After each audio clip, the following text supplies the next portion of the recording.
பெந்தெகோஸ்தே பெருவிழா. அல்லேலூயா. எத்தனை பேர் சந்தோஷமா இருக்கிறீங்க? அல்லேலூயா. கர்த்தருடைய ஆவியானவர் நம் மத்தியிலே அவர் பொழுந்தருளப்பட்டிருக்கிறார். ஆமென். ஒவ்வொரு முறையும் நாம் கூடி வருகிற பொழுதெல்லாம் கர்த்தருடைய ஆவியானவர் நம்மை அவர் நிரப்புகிறார். அல்லேலூயா. ஒவ்வொரு முறையும் நீங்கள் ஜெபிக்கும்படிக்கு உங்கள் வீடுகளிலேயோ அல்லது ஜெபக்கூடங்களிலேயோ நீங்கள் சேர்ந்து வரும் பொழுதெல்லாம் கர்த்தர் நம்மை அவர் நிரப்புகிறார். என்றாலும் பரிசுத்த ஆவியானவர் பெந்தெகோஸ்தே நாள் என்று அவர் சீடர்கள் மேல வல்லமையாய் இறங்கி வந்த அந்த நாளை நினைவு கூர்ந்து நாளை விசேஷித்துக் கொண்டு நம் கர்த்தரிடத்துல விசேஷித்த விதத்துல அந்த அபிஷேகத்தை புதுப்பித்துக் கொள்ளவும் அதில் பெருகவும் படிக்காகவும் கர்த்தர் நமக்கு உதவி செய்கிறார். ஆமென். அல்லேலூயா. வேத புஸ்தகங்களை எடுத்துக்கொள்ளுங்க. பழைய ஏற்பாட்டு புஸ்தகத்துல சகரியா 4வது அதிகாரத்தை நாம் எடுத்துக்கொண்டு 6 to 10 வரை உள்ள இந்த வேத வசனங்களை நாம் வாசிக்கலாம். சகரியா புஸ்தகம் 4வது அதிகாரம் 6 to 10 வரை உள்ள வேத வசனங்கள்.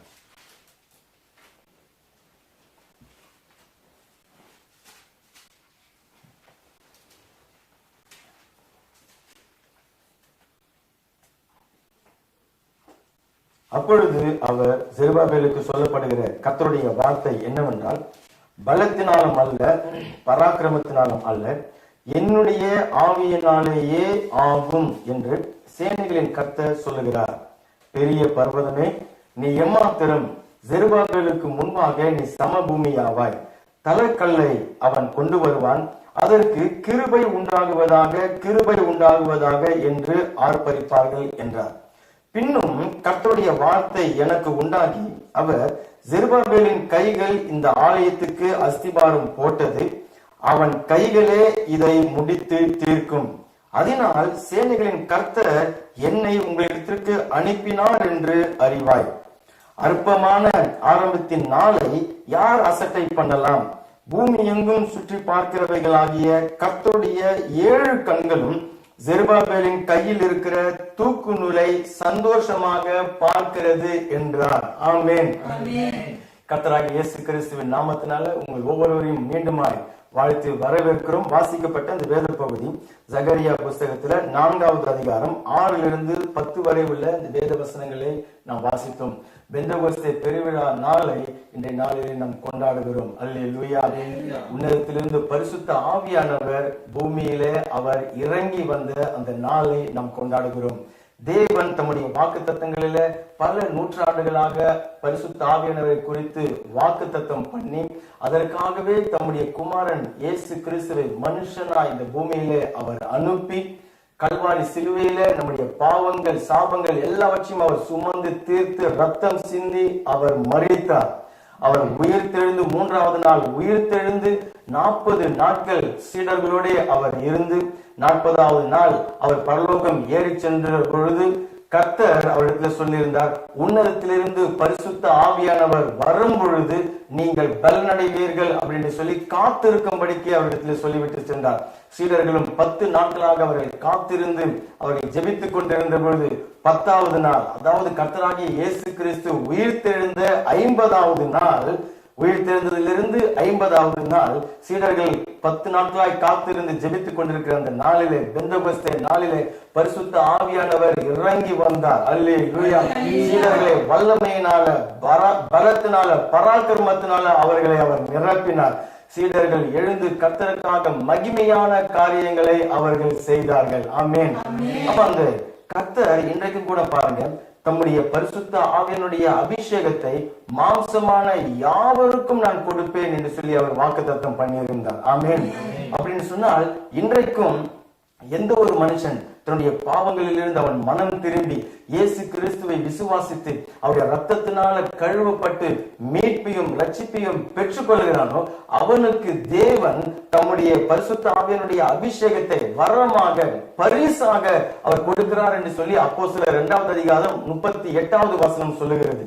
தொடர்ச்சியாய் நம் ஆண்டவராகிய இயேசு கிறிஸ்துவோடு இருக்கக்கூடிய அந்த ஒரு ஐக்கியத்துல ஆவிக்குரிய வாழ்க்கையில வாஞ்சியோடு தாகத்தோடு நாம் எதிர்பார்க்கும் பொழுது ஒவ்வொரு முறையும் பரிசுத்த ஆவியானவருடைய அபிஷேகம் நமக்குள்ளாக பெருகுகிறது. அல்லேலூயா. ஒரு அளவிலிருந்து இன்னொரு அளவு, ஒரு அளவிலிருந்து இன்னொரு அளவு என்று சொல்லி பரிசுத்த ஆவியானுடைய அபிஷேகத்துல நாம் ஒவ்வொரு முறையும் ஒவ்வொரு நாளும் நாம் பெருகுகிறவர்களாக நாம் இருக்கிறோம். ஆமென். அந்த அபிஷேகத்தை தேவன் எதற்காக நமக்காக கொடுக்கிறார் பாருங்க. தேவனே ஒரு மனுஷனை நிரப்புகிறது தான் அபிஷேகம். அல்லேலூயா. அதன் மூலியமாக தேவன் அந்த மனுஷனை கொண்டு இந்த பூமியில அந்த மனுஷனை கொண்டு தேவன் என்ன செய்ய சித்தமா இருக்கிறாரோ அதை நிறைவேற்றி முடிப்பதற்கு தேவையான வல்லமை, பலன், அவனுக்கு அதற்கான அதிகாரங்கள், ஆளுகைகள், அதற்குரிய ஏதுவான சூழ்நிலைகள் எல்லாவற்றையும் ஏற்படுத்துகிறது, தயவுகளை ஏற்படுத்துகிறது தான் அந்த அபிஷேகம். அல்லேலூயா. அப்ப தேவனுடைய அந்த அபிஷேகத்தை பெற்றுக்கொள்ளுகிறது என்கிறது தேவனுடைய வாஞ்சை. ஆமென். ஒவ்வொரு மனுஷனும் அதை பெற்றுக்கொள்ள வேண்டும். ஆமென். ஏதோ தேவனுடைய ஊழியக்காரர்கள் மாத்திரமல்ல, ஏதோ ஒரு பாஸ்டர் அல்லது ஒரு சுவிசேஷம் அறிவிக்கிறவர் மாத்திரம் கிடையாது. ஒவ்வொருவரும் பெற்றுக்கொள்ள வேண்டும் என்கிறது தான் தேவனுடைய விருப்பம், தேவனுடைய வாஞ்சை. ஒருவேளை நீங்க குடும்பம் நடத்தக்கூடிய பெற்றோர்களாக நீங்க இருக்கலாம், அல்லது படிக்கிற பிள்ளைகளாக இருக்கலாம், அல்லது ஒரு வேலை, ஒரு தொழில், வியாபாரம் செய்கிறவர்களாக இருக்கலாம். ஒவ்வொருவரும் தேவனுடைய அபிஷேகத்தை நாம் பெற்றுக்கொள்ள வேண்டும். அல்லேலூயா. ஏன்னு சொன்னா அது தேவனுடைய ஆவியானவரை நாம் பெற்றுக்கொள்ளாம பரிசுத்த ஆவியினுடைய அபிஷேகத்தை, வல்லமையை, பலத்தை நாம் பெற்றுக்கொள்ளாம ஒரு கணவனோ அல்லது ஒரு மனைவியோ ஒரு பெற்றோர்களோ தங்கள் குடும்பத்தை ஆசீர்வாதமான ஒரு பாதையில, தேவனுடைய விருப்பத்தின் பாதையில நடத்தி அவர்கள் வெற்றியாக அதை நடத்த முடியாது. அல்லது ஒரு படிக்கிற ஒரு பிள்ளை தேவனுடைய ஆவியை, தேவனுடைய அபிஷேகத்தை அவன் பெற்றுக்கொள்ளாம அந்த படிப்புல தேர்ச்சி அடைந்து வெற்றி பெற்று தேவன் அவனுக்கு வைத்திருக்கிற ஒரு எதிர்காலத்தை தேவனுடைய சித்தத்தின்படி, தேவனுடைய விருப்பத்தின்படி அமைத்துக் கொள்ள முடியாது. அதற்காகவே தேவன் தம்முடைய பரிசுத்த ஆவியானவரை, அபிஷேகத்தை ஒவ்வொரு மனுஷனுக்கும் கொடுக்க அவர் விரும்புகிறார். ஒரு வேலை செய்கிறவர்களாக இருந்தாலும் சரி, எந்த தொழிலில் இருந்தாலும் சரி, அந்த வியாபாரத்தை, அந்த தொழிலை தேவனுடைய சித்தத்தின்படி, தேவன் விரும்புகிற ஒரு விதத்துல, தேவனுடைய நாமத்தின் மகிமைக்காக ஒரு மனுஷன் செய்யணும் அப்படின்னு சொல்லி சொன்னா அவனுக்குள்ள தேவனுடைய ஆவியானுடைய அபிஷேகம் வேண்டும். ஆமென். அல்லேலூயா. அந்த ஆவியானுடைய அபிஷேகம் இல்லாம ஒரு குடும்ப தலைவனோ குடும்ப தலைவியோ அந்த குடும்பத்தை சரியான விதத்துல நடத்த முடியாது, தேவனுடைய விருப்பத்தின்படி நடத்த முடியாது. ஆகையினால்தான் கர்த்தர் சொல்கிறார், உங்களுடைய பலத்தினால அல்ல, உங்களுடைய பராக்கிரமத்தினால அல்ல, என்னுடைய ஆவியினாலேயே ஆகும் என்று சொல்லி தேவன் சொல்லுகிறார். ஆமென். அந்த வசனத்துல பாருங்க, 4வது அதிகாரம் 6வது வசனம். அதுல 2 வார்த்தைகள் இருக்கிறது, பலம், பராக்கிரமம் என்று சொல்லி. பராக்கிரமம் என்று சொல்லி ஒரு மனுஷனுடைய பராக்கிரமம் அப்படின்னு சொல்லி சொல்லும் பொழுது அவனுடைய அந்த சக்தி, அவனுடைய அந்த மாம்ச பலன், அவனுடைய அந்த மாம்ச அந்த திறமைகள், அவனுடைய தாளந்துகள், அவனுடைய அறிவு, அவனுடைய ஞானம். பாருங்க, ஒரு சிலர் நல்ல மன தைரியமாக இருப்பாங்க, அதாவது வில் பவர்ல இருப்பாங்க. நான் ஒரு காரியத்தை தீர்மானம் பண்ணிட்டா அதை நான் நிறைவேற்றியே தீருவேன் அப்படிங்கிறது அந்த ஒரு பராக்கிரமம், அதை குறிக்கிற வார்த்தைகள். அதே சமயத்துல பலன் அப்படின்னு சொல்லி அங்க சொல்லப்பட்டிருக்கிறது. பலம் என்று சொல்லி சொல்லும் பொழுது அவனுக்கு வெளியிலிருந்து கிடைக்கக்கூடிய அந்த பலன்கள், அதாவது ஆள் பலம் அல்லது ஒரு பண பலம். சொல்லுவாங்க இல்லையா, எனக்கு அந்த அரசியல்வாதியே தெரியும், இல்ல இந்த அதிகாரி எனக்கு தெரியும், என்னுடைய உறவினர் இந்த பதவியில் இருக்கிறாங்க, அதனால நான் இந்த காரியத்தை செய்து முடிச்சுடுவேன், அந்த காரியத்தை செய்து முடித்து விடுவேன், அல்லது நான் இவ்வளவா சம்பாதிக்கிறேன், இப்படியான வேலை செய்கிறேன் அப்படின்னு சொல்லக்கூடிய வார்த்தைகள் தான் அந்த பலன். அப்ப கர்த்தர் சொல்லுகிறார், பலத்தினால அல்ல, பராக்கிரமத்தினால அல்ல, என்னுடைய ஆவியினாலேயே ஆகும் என்று சொல்லி கர்த்தர் அவர் சொல்லுகிறார். அல்லேலூயா. நீங்க எதிர்பார்த்திருக்கிற நன்மைகள், அநேக நாளாய் ஜெபித்து காத்திருக்கிற அந்த காரியங்கள் அல்லது தோல்வி அடைந்த காரியங்களை கர்த்தர் சொல்கிறார், என்னுடைய ஆவியினாலேயே நான் நிறைவேற்றி நான் முடிப்பேன். ஆமென். ஒருவேளை இன்றைக்கு அநேக காரியங்களை நம்ம முயற்சி செய்து நம்முடைய படிப்பு, நம்முடைய அறிவு, உங்களுடைய பணம், உங்களுடைய ஆள் பலம், அதையெல்லாம் வைத்து ஒரு சில காரியங்களை முயற்சி செய்து அதுல தோல்வி அடைந்திருக்கலாம். ஆனால் கர்த்தர் சொல்கிறார், தோல்வி அடைந்ததெல்லாம் உண்மைதான். ஏன்னு சொன்னா உன்னுடைய பலத்தினால அது ஆகாது, உன்னுடைய பராக்கிரமத்தினால ஆகாது, என்னுடைய ஆவியினாலேயே அது ஆகும். அல்லேலூயா. என்னுடைய ஆவியினாலேயே ஆகும் என்று சொல்லி தேவன் சொல்லுகிறது மாத்திரமல்லாம அந்த ஆவியானவர் எங்க இருக்கிறார்? உங்களுக்குள்ளாகத்தான் அவர் இருக்கிறார். ஆமென். எனக்குள்ளாக அந்த ஆவியானவர் இருக்கிறார். ஆமென். தேவனுடைய ஆவியானவர் ரட்சிக்கப்பட்ட தேவ பிள்ளைகள் ஒவ்வொருவருக்குள்ளாரையும் அவர் இருக்கிறார். ஆமென். அப்போஸ்தலர் 2:38 நம்ம சொல்லியிருந்தோம் இல்லையா?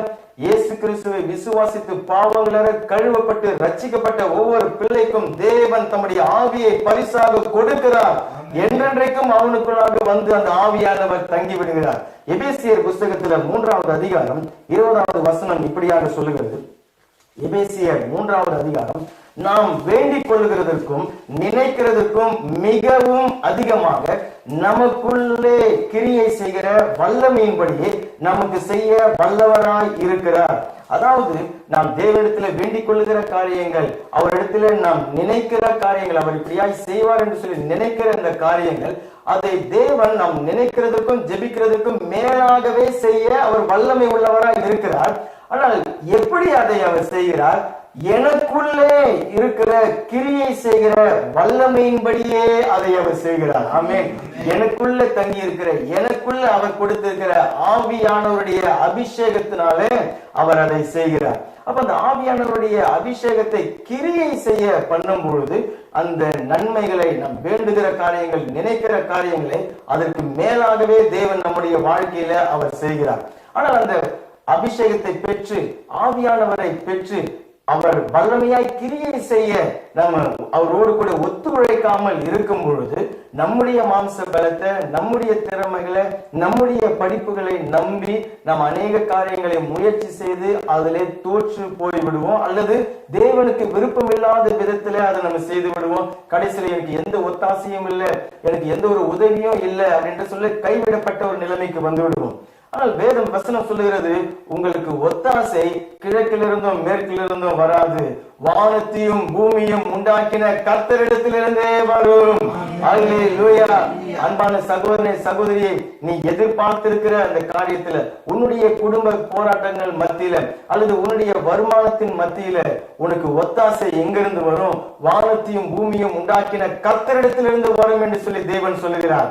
அந்த ஒத்தாசையை எப்படி அவர் செய்கிறார்? எனக்குள்ள தங்கி இருக்கிற தம்முடைய ஆவியினாலேயே ஆகும்படிக்கு அவர் செய்கிறார். அல்லேலூயா, அல்லேலூயா. கர்த்தர் இன்றைக்கு கூட அவர் கொடுத்திருக்கிற இந்த வாக்குத்தத்த வசனத்திலிருந்து 3 காரியங்களை நாம் தியானிக்க போகிறோம். நம்முடைய வாழ்க்கையில நம்மால முடியாமல் போகக்கூடிய 3 சூழ்நிலைகள், நம்முடைய திறமையினால ஆகாத, நம்முடைய பலத்தினால ஆகாத, நம்முடைய அறிவு, நம்முடைய அனுபவங்கள், நம்முடைய தைரியம், இவைகளினால ஆகாத 3 காரியங்களை நாம் வேத வசனங்களிலிருந்து நாம் தியானித்து, எனக்குள்ளே தங்கி இருக்கிற ஆவியானவருடைய உதவியினால, ஆவியினாலேயே கர்த்தர் அவைகளை செய்து வெற்றியான ஒரு பாதையில, விடுதலையான ஒரு பாதையில, ஆசீர்வாதமான ஒரு பாதையில தேவன் நம்மை அவர் நடத்துகிறார். ஆமென். அதற்காகத்தான் அபிஷேகத்தை அவர் கொடுத்திருக்கிறார். எனக்குள்ள ரட்சிக்கப்பட்டு ஏதோ ஞானஸ்நானம் வாங்கிட்டேன், அதோடு நான் நின்று விடுகிறது அல்ல. பரிசுத்த ஆவியானவரை நான் பெற்றிருக்கிறேன். அந்த பரிசுத்த ஆவியானுடைய அபிஷேகம் எனக்குள்ள பெருக வேண்டும். ஆமென். எதற்காக பெருக வேண்டும்? ஏதோ ஒரு ஊழியம் செய்வதற்காக மாத்திரம் கிடையாது, அல்லது நம்ம வரங்கள் செயல்படுவதற்காக மாத்திரம் கிடையாது. கர்த்தர் நம்முடைய வாழ்க்கை முழுவதையும் ஆசீர்வதிக்க அவர் சித்தமா இருக்கிறார். ஆமென். வாழ்க்கை ஏதோ ஆன்மீகம் தனியா அல்லது உலக பிரகாரமான வாழ்க்கை என்கிறது கிடையாது. வாழ்க்கையே ஆவிக்குரியதுதான். Amen. Life is spiritual. Amen. அது தனித்தனியாக நாம் பிரிக்க முடியாது. ஆவிக்குரிய சட்ட திட்டங்களின் வழியாகத்தான் நம்முடைய வாழ்க்கை நடத்தப்படுகிறது. சரி, அப்ப 3 நபர்களை நாம் பார்க்க போகிறோம். 3 வாழ்க்கை காரியங்களை பார்க்க போகிறோம். ஒன்று, நம்முடைய ஊழிய வாழ்க்கை, அல்லது நான் அபிஷேகம் எதற்காக பெற்றிருக்கிறேன்? தேவனுக்கென்று நான் அவருடைய பணியை செய்வதற்காக அந்த அபிஷேகத்தை நான் பெற்றிருக்கிறேன். ஆமென். 2வது, அபிஷேகம் எனக்காக எதற்காக தேவன் கொடுத்திருக்கிறார்? என்னுடைய வாழ்க்கை சூழ்நிலைகள், என்னுடைய உலக பிரகாரமான வாழ்க்கை, என்னுடைய குடும்ப வாழ்க்கை, எல்லாவற்றிலையும் நான் வாழ்ந்து ஆசீர்வாதமாக இருக்கும்படிக்காகவே பரிசுத்த ஆவியானுடைய அபிஷேகத்தை எனக்குள்ளாக அவர் கொடுத்திருக்கிறார். 3வது, எதற்காக தேவன் அந்த அபிஷேகத்தை கொடுத்திருக்கிறார்? நான் தேவனுக்கென்று பிரியமான ஒரு வாழ்க்கை, பரிசுத்தமான ஒரு வாழ்க்கை, நீதியான ஒரு வாழ்க்கை நான் வாழணும். அதற்காகவே தேவன் தம்முடைய அபிஷேகத்தை நமக்குள்ளாக அவர் கொடுத்திருக்கிறார். ஆமென். அப்ப இன்றைக்கு அந்த உதாரணங்களை பார்த்து எனக்குள்ள இருக்கிற அந்த பரிசுத்த ஆவியானவர் எப்படி கிரியை செய்கிறார்? ஆமென். சாதாரணமா பலத்தினாலும் அல்ல, பராக்கிரமத்தினாலும் அல்ல, தேவனுடைய ஆவியினாலேயே ஆகும் என்று சொல்லிட்டு நம்ம பாட்டுன்னு போய்விட முடியாது. மாறாக தேவன் அந்த உதாரணங்களில அவர் எப்படி அதை கிரியை பண்ணுகிறார், ஆவியானவர் எனக்குள்ள இருந்து எப்படி கிரியை செய்கிறார், நான் அவரோடு எப்படி ஒத்துழைக்கிறேன் என்கிறதை காரியங்களை பார்த்து நாம் ஜெபிக்க போகிறோம். ஆமென். பரிசுத்த ஆவியானவர் உங்களுக்குள்ளே இருக்கிறார். ஆமென். நீங்க ஃபீல் பண்ணாலும் ஃபீல் பண்ணாலும் ரட்சிக்கப்பட்ட தேவனுடைய பிள்ளையே, கர்த்தருடைய ஆவியானவர் உனக்குள்ளாக அவர் இருக்கிறார். முதல் நபராக செருபாபேலுடைய வாழ்க்கையை நாம் பார்க்கிறோம். நாம் வாசித்த சகரியா புத்தகம் 4வது அதிகாரம், நம்ம வாசித்த தியானத்திற்கு எடுத்த அந்த வேத பகுதி செருபாபேல் என்கிற தேவ மனுஷனை குறித்து சொல்லப்பட்டிருக்கிறது. அவர் அந்த மனுஷனை பார்த்து அவனுக்கு சொல்லப்படுகிற வார்த்தையாக செருபாபேலுக்கு சொல்லப்படுகிற கர்த்தருடைய வார்த்தை என்னவென்றால், பலத்தினாலும் அல்ல, பராக்கிரமத்தினாலும் அல்ல, என்னுடைய ஆவியினாலே ஆகும் என்று சேனைகளின் கர்த்தர் சொல்லுகிறார். அப்போ செருபாபேல் யார்? எதற்காக தேவன் அவனுக்கு இந்த வார்த்தையை அவர் கொடுக்கிறார்? அவன் எந்த சூழ்நிலையில அவனுக்கு இந்த வார்த்தையை தேவன் கொடுக்கிறார்? என்னுடைய ஆவியினாலேயே ஆகும் என்று சொல்லுகிறாரு. எதை அவன் செய்ய முடியாதவனாக அவன் இருந்தான். அப்போ தம்முடைய ஆவியினாலேயே நான் அதை செய்வேன் என்று சொல்லி தேவன் சொன்னார் என்று சொல்லி நாம் பார்க்கும்போது, இஸ்ரவேல் ஜனங்கள் பாருங்க, தேவனுக்கு விரோதமாய் பாவம் செய்து மெய் தேவனாகிய கர்த்தரை விட்டு விக்கிரகங்கள், சில வழிபாடுகள் அவர்கள் போனபடினால தேவன் அவர்களை தங்கள் எதிரிகளுடைய கையிலே ஒப்பு கொடுத்தார். பாபிலோன் ராஜா அவன் வந்து எருசலேம் பட்டணத்தை அழித்து, சாலமோன் ராஜா கட்டியிருந்த எருசலேம் ஆலயம் மகா பிரம்மாண்டமாக மகிமையாக அந்த ஆலயத்தை கட்டியிருந்தான். அந்த ஆலயத்தை எல்லாம் இடித்து போட்டு அதன் மதில் சுவர்களை எல்லாம் இடித்து ஜனங்களை சிறை கைதிகளாக பாபிலோனுக்கு அவன் கொண்டு போய்விட்டான். 3 பகுதியாக ஜனங்களை அவன் சிறை கைதிகளாக அவன் கொண்டு போனான். அந்த சிறை கைதிகள் பாபிலோன்ல இருக்கிற அந்த காலகட்டத்தில் பிறந்தவன் தான் செருபாபேல். எருசலேமை பார்த்தது கிடையாது, தேவ ஆலயத்தை அவன் பார்த்தது கிடையாது. ஆனால் அவன் அங்கே இருக்கும் பொழுதே இந்த இடிந்து போன தேவனுடைய மகிமையான ஆலயம் அது கட்டப்பட வேண்டும், அதை நான் கட்ட வேண்டும் என்கிற அந்த ஒரு வாஞ்சை அவனுடைய இருதயத்துல ஒவ்வொரு நாளும் வளர்ந்து கொண்டே இருந்தது. ஆனால் பாபிலோன்ல சிறை கைதியாக சிறை இருப்பில் இருக்கக்கூடிய ஒரு மனுஷன் எருசலேமிலே எப்படி அந்த ஆலயத்தை கட்ட முடியும்? இந்த சூழ்நிலையில தான் தேவன் இடைப்பட்டார். எஸ்ரா புஸ்தகம் 1வது அதிகாரம் 1 வசனம் சொல்லுகிறது, கர்த்தர் தம்முடைய ஆவியினாலே பெர்சியா ராஜாவாகிய கோரேஸ் ராஜா, பாபிலோன் சாம்ராஜ்யம் முடிந்து பெர்சியா சாம்ராஜ்யம் எழும்பினது. அப்ப அந்த கோரேஸ் என்கிற அந்த ராஜாவுடைய இருதயத்தை தேவன் ஏவினார். பெர்சியா ராஜா கோரேசுடைய இருதயத்தில் கர்த்தர் பேசினார், தம்முடைய ஆவியானவரை கொண்டு பேசினார். கர்த்தர் அவனுடைய இருதயத்தில் தம்முடைய ஜனங்களுக்கு ஆதரவாக, தம்முடைய ஜனங்களுக்கு சாதகமாக செய்யும்படிக்கு அவனுடைய இருதயத்தை கர்த்தர் திருப்பினார் தம்முடைய ஆவியானவரை கொண்டு. அப்ப அதனுடைய விளைவாக செருபாபேல் தலைமையில 50,000 ஜனங்கள் அங்கே பாபிலோனிலிருந்து புறப்பட்டு எருசலேமுக்கு வருகிறார்கள். இந்த செருபாபேல் ஆளுநராக, கவர்னராக எருசலேம் பட்டணத்துக்கு நியமிக்கப்பட்டு தலைவனாக அவன் தலைமையிலே ஜனங்கள் புறப்பட்டு வருகிறார்கள். அந்த 50,000 ஜனங்களை கூட தேவன் தம்முடைய ஆவியினாலே, பரிசுத்த ஆவியினாலே அவர்கள் இருதயத்திலே ஏவினார்.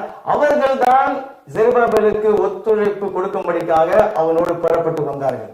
அதே சமயத்தில் அந்த பாபிலோனிலே இருக்கக்கூடிய யூத ஜனங்கள் அவர்களுடைய அநேகருடைய இருதயத்தை தேவன் ஏவி அவர்கள் இந்த ஆலயத்தை கட்டுவதற்கான காணிக்கைகளை, பொருள் உதவிகளை செய்யும்படிக்கு தேவன் செய்தார். கர்த்தருடைய ஆவியானவர் செய்தார். ஆமென். அவர்கள் வெள்ளியையும் பொன்னையும் அவர்கள் கொடுத்தார்கள். அதையெல்லாம் பெற்றுக்கொண்டு இவர்கள் எருசலேமுக்கு செருபாபேல் வந்து 2வது வருஷத்துல எல்லா காரியங்களெல்லாம் ஒழுங்குபடுத்தி, வேத வசனம் சொல்லுகிறது, எஸ்ரா 3வது அதிகாரத்துல நீங்கள் வாசித்து பாருங்கள், 11வது வசனம் சொல்லுகிறது, அவர்கள் அந்த எருசலேம் இடிந்து போன தேவனுடைய ஆலயம், இடிந்து போன எருசலேம் ஆலயத்திற்கு அஸ்திபாரம் போட்டார்கள். ஆமென். அவர்கள் அஸ்திபாரம் போட்ட பொழுது மிகவும் சந்தோஷமா ஆர்ப்பரித்து தேவன் கர்த்தர் நல்லவர், அவருடைய கிருபை என்றும் உள்ளது என்று சொல்லி அவர்கள் சந்தோஷமாய் அவர்கள் பாடி அந்த ஆலயத்திற்கு அஸ்திபாரத்தை போட்டார்கள். 11வது வசனம், அதை நான் வாசிக்கிறேன். கர்த்தர் நல்லவர், இஸ்ரவேலின் மேல் அவருடைய கிருபை என்றும் உள்ளது என்று அவரை புகழ்ந்து துதிக்கையில் மாறி மாறி பாடினார்கள். கர்த்தரை துதிக்கையில் ஜனங்கள் எல்லாரும் கர்த்தருடைய ஆலயத்தின் அஸ்திபாரம் போடப்படுகிறது நிமித்தம் மகா கம்பீரமாக அவர்கள் ஆர்ப்பரித்தார்கள். ஆமென். கர்த்தர் நல்லவர், அவருடைய கிருபை என்றும் உள்ளது என்று சொல்லி ஆலயத்திற்கு அஸ்திபாரம் போட்டார்கள். ஆனால் நடந்தது என்ன? ஆலயத்திற்கு அஸ்திபாரம் போட்டதுதான் அந்த துவக்கம். ஆனால் அவனுடைய அந்த ஆலயத்தை கட்டுவதற்கான எதிர்ப்புகள், தடைகள் வந்துவிட்டது. அந்த தடைகளையும் எதிர்ப்புகளையும் அந்த பார்த்த பொழுது செருபாபேல் இருதயம் மனம் சோர்ந்து போனவனாக அவன் ஆகிவிட்டான். அவனுக்கு 2 விதத்துல பெரிய தடைகள் வந்தது. ஒன்று என்னன்னு சொன்னா, இந்த ஆலயத்தை கட்டுவதற்கு தேவையான போதுமான ஆள் பலம் அவனிடத்துல இல்லை. அதே சமயத்துல பணமும் அவனிடத்துல பொருளாதாரம், அங்கிருந்து காணிக்கைகள் ஜனங்கள் கொடுத்தார்கள். ஆலயத்தை கட்டுவதற்காக வெள்ளியையும் பொன்னையெல்லாம் கொடுத்தார்கள். ஜனங்களும் புறப்பட்டு வந்தார்கள். ஆனால் அது போதல. காரணம், நீங்க வாசித்து பார்த்தீங்கன்னு சொன்னா எஸ்ரா 3வது அதிகாரம் 12-13வது வசனத்தில் நீங்க வாசித்த பார்த்தால், அந்த அஸ்திபாரத்தை போடும்பொழுது முந்தின ஆலயம், அதாவது சாலமோன் கட்டின அந்த ஆலயத்தை கண்ட வயதான பெரியவர்கள், அவர்கள் இப்போ கிட்டத்தட்ட ஒரு 60 வருடங்கள் ஆகிவிட்டது. ஆலயம் இடிக்கப்பட்டு 60 வருடங்கள் ஆகிவிட்டது. அவர்கள் இப்போ இருக்கிறார்கள். செருபாபேல் வந்து அஸ்திபாரம் போடும் பொழுது அவர்கள் இவன் அஸ்திபாரத்தை போடுகிறதை பார்த்து அவர்கள் மகா சத்தமாய் அழுது புலம்பினார்கள் என்று சொல்லி அந்த வசனம் சொல்கிறது. ஏன் என்று சொல்லி சொன்னா, சாலமோனுடைய ஆலயம் மகா பிரம்மாண்டமாக மகிமையாக அது கட்டப்பட்டது. அவனுடைய தகப்பன் தாவீது ராஜா அந்த ஆலயத்தை கட்டுவதற்காக டன்னாக வெள்ளியையும் பொன்னையும் வெளியேறப்பட்ட கற்கள், ஆட்களை ஆயிரக்கணக்கான லட்சக்கணக்கான ஆட்களை எல்லாம் ஆயத்தப்படுத்தி எல்லாம் வைத்து விட்டு போனான். அப்ப சாலமோன் ரொம்ப சுலபமாக அந்த ஆலயத்தை எல்லாருடைய உதவியோடு அவன் கட்டி முடித்தான். ஆனா இப்ப செருபாபேல் அதே ஆலயத்தை, இடிந்து போன அந்த ஆலயத்தை எடுத்து கட்ட வருகிறான். அவனிடத்துல அவ்வளவு ஆள் பலன் இல்ல, பொருள் பலமும் இல்ல. அப்ப இது எப்படி கட்ட முடியும்? அப்படி கட்டினாலும் முந்தின ஆலயத்தை போல இந்த ஆலயம் மகிமையானதாக இருக்குமா? முந்தின ஆலயத்தின் மகிமை இந்த ஆலயத்தின் மகிமையை போல இருக்குமா என்று சொல்லி அவர்கள் எல்லாம் அழுதார்கள். செருபாபேல் மனம் சோர்ந்து போனான். 2வது தடை என்ன? அவன் அஸ்திபார கல்ல வைத்ததுதான் மிச்சம். அங்க சத்துருக்கள் எழும்பி விட்டார்கள். பக்கத்து தேசங்கள் ஜனங்கள்லாம் அந்த எருசலேமில் வந்து இவர்கள் சிறை கைதியாக போன பிறகு அந்த தேசத்துல வந்து ஆக்கிரமித்து விட்டாங்க. பாருங்க, அந்த ஜனங்கள் இவனுக்கு விரோதமாக சத்துருக்களாக எழும்பினார்கள். அவர்கள் வந்து அவனோடு வாக்குவாதம் பண்ணி அவன் கை வேலைகளை எல்லாம் தளர பண்ணி ஆலயத்தை கட்டப்படாதபடிக்கு அவனை சங்கடப்படுத்தினார்களாம். அது மாத்திரமல்லாம பாபிலோன் ராஜாக்கு கடிதங்களை எழுதி பிராது பண்ணி இந்த ஆலயத்தை கட்டினா உம்முடைய வருமானத்திற்கு மோசமாகிவிடும் என்று சொல்லி தடுத்து நிறுத்தி ஆலயம் பணியை கட்ட முடியாதபடிக்கு தடுத்து நிறுத்தி விட்டார்கள். இப்போ இவ்வளவு பெரிய தடைகள், இவ்வளவு பெரிய எதிர்ப்புகள், வாஞ்சையாக செருபாபேல் பாபிலோனிலிருந்து புறப்பட்டு வந்தான். அவனுடைய ஒரே வாஞ்சை தேவனுடைய ஆலயம் கட்டப்பட வேண்டும் என்கிறது தான் அவனுடைய வாஞ்சையாக இருந்தது. ஆனால் இங்க வந்து அவனுடைய பதவியை வச்சு முயற்சி செய்தான், பணத்தை வைத்து முயற்சி செய்தான், அவனுக்கு இருந்த ஆள் பலத்தை வைத்து முயற்சி செய்தான். இப்ப எல்லாமே தோற்று போனது போல இந்த ஆலயத்தை இனிமேல் கட்டவே முடியாது என்கிற ஒரு சூழ்நிலையில செருபாபேல் வந்து சோர்ந்து போய், மனம் உடைந்து சோர்ந்து போய் இருந்த நேரத்துலதான் தேவன் சகரியா தீர்க்கதரிசியின் வழியாக அவர் சொல்லுகிறார், உன்னுடைய பலத்தினால அல்ல, உன்னுடைய பராக்கிரமத்தினால அல்ல, என்னுடைய ஆவியினாலேயே ஆகும் என்று சொல்லி தேவன் சொல்லுகிறார். அல்லேலூயா. அவனுக்கு இந்த வாக்குத்தத்தத்தை கொடுத்து பாருங்க, செருபாபேலை கர்த்தர் 2 விதங்கள்ல அவனை பலப்படுத்துகிறார். ஒன்று, இந்த வசனத்தை கொடுத்து, நீ உன்னுடைய முயற்சி தானே தோல்வி அடைந்தது, உன்னுடைய திறமை தானே தோல்வி அடைந்தது, உன்னிடத்துல இருக்கிற பணத்தினால்தான் முடியாமல் போனது, பரவாயில்ல, ஆனால் என்னுடைய ஆவியினாலேயே நான் அதை செய்து முடிப்பேன். அல்லேலூயா.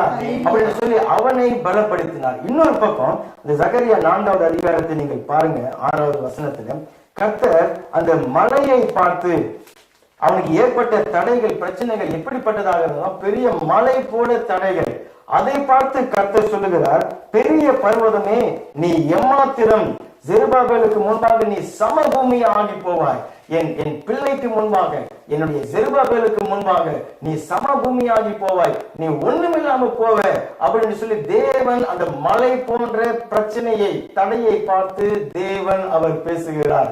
அல்லேலூயா.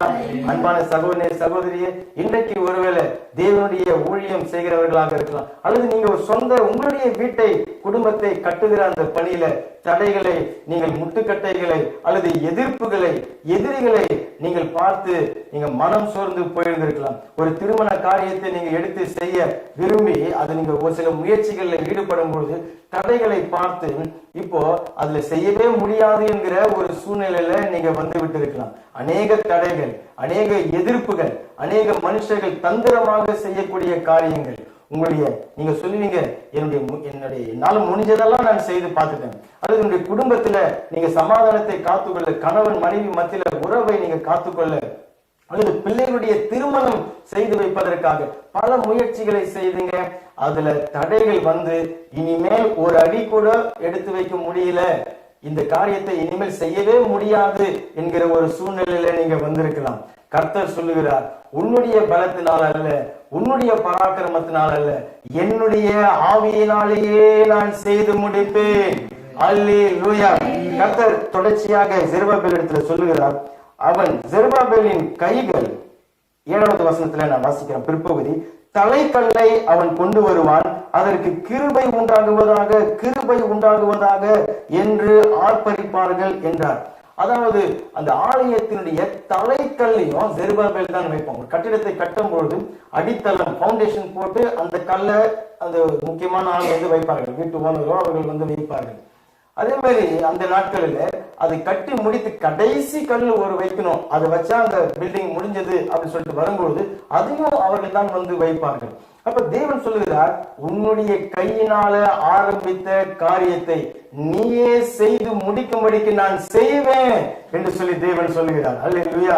திருமண காரியத்தை உன்னுடைய கையால் நீ ஆரம்பித்திருக்கிறார், அதை நீயே அதை நிறைவேற்றி முடிப்பாய்.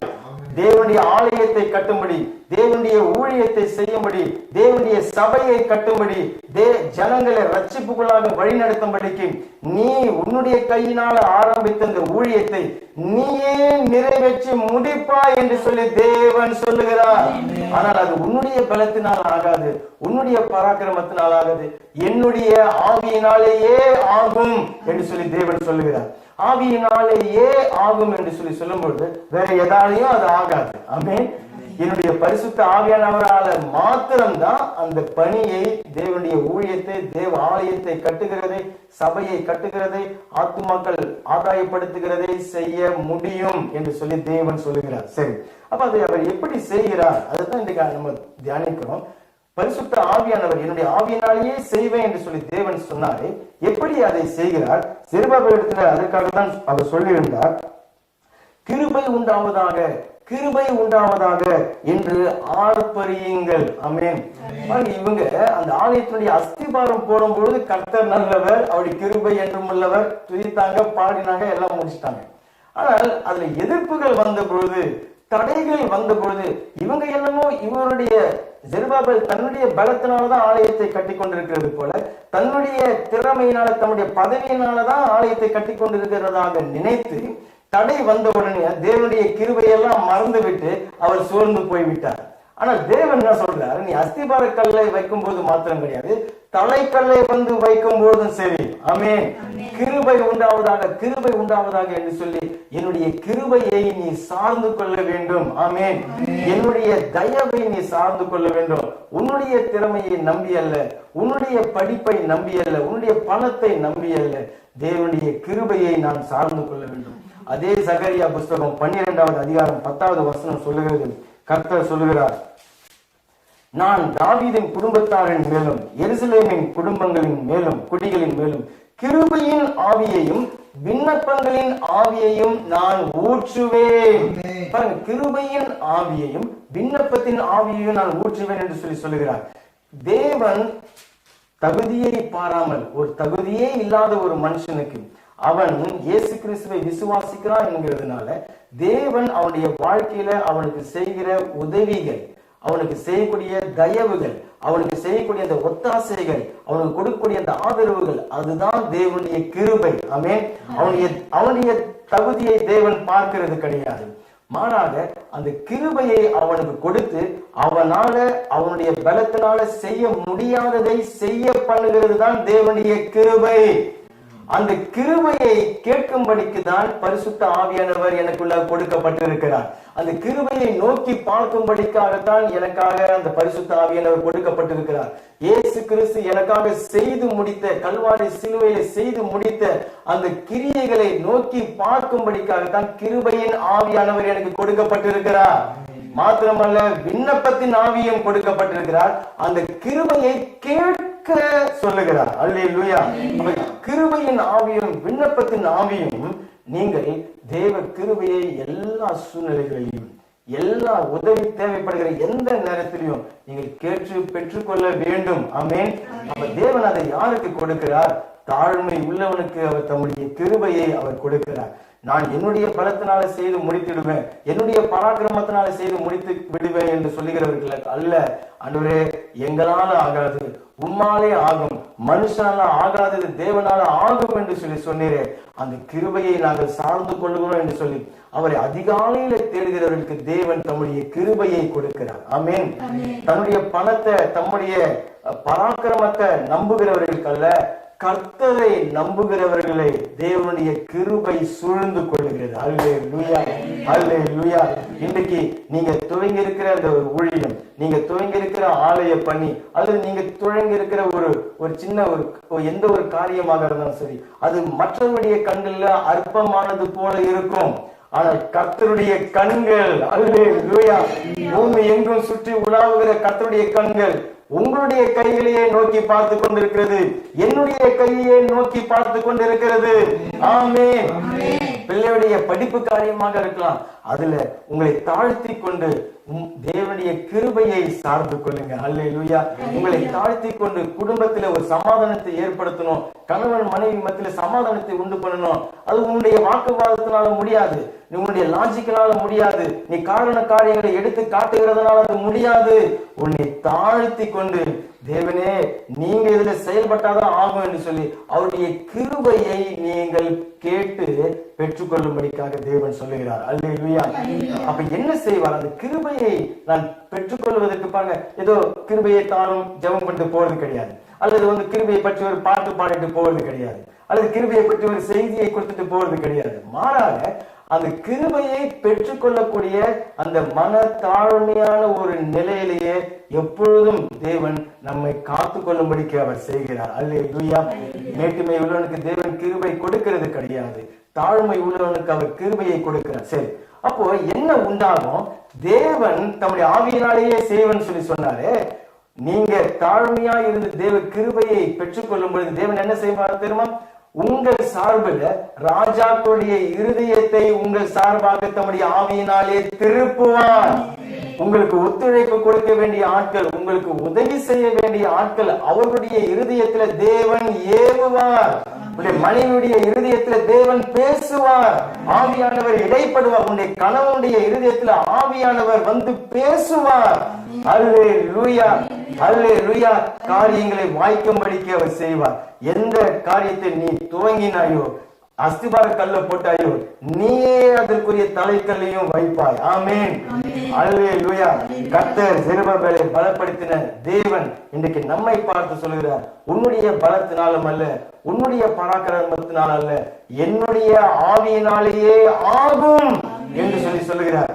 கர்த்தர் சொன்னபடியே செருபாபேலுடைய கைகளே அந்த ஆலயத்தை கட்டி முடித்து அதுக்கு பிரதிஷ்டை பண்ணினார்கள்.